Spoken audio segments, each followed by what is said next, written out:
This course is brought to you by AppyPie as part of our Academy series.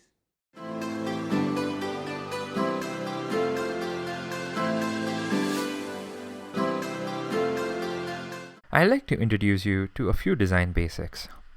Elements such as typography, color palette, graphic design, user personas, user flow, and page or app layouts all encompass the wider gamut of web or app design. This is followed by the development process where your designs are converted into actual workable code.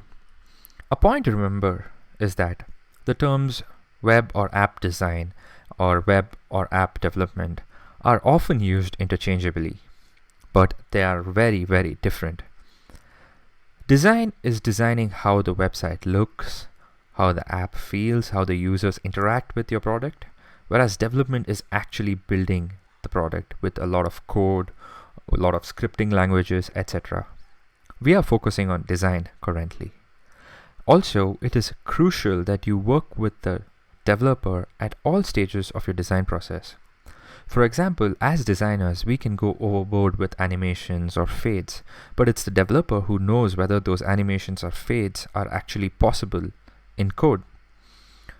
Building a beautiful app and then finding out that most of the design is not implementable makes you go back to the drawing board, not only wasting a lot of time, but also a lot of money. I'd like to introduce you to another term called user interface, or UI. I bet you would have heard it often.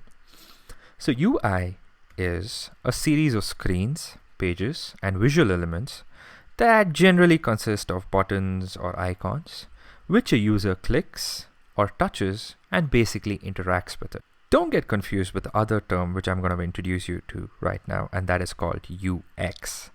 UX is user experience.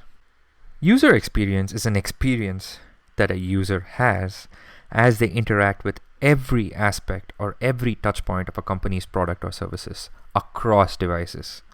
For example, if you take Google's sign-in has been standardized across all platforms, be it a desktop, a tablet, or even mobile.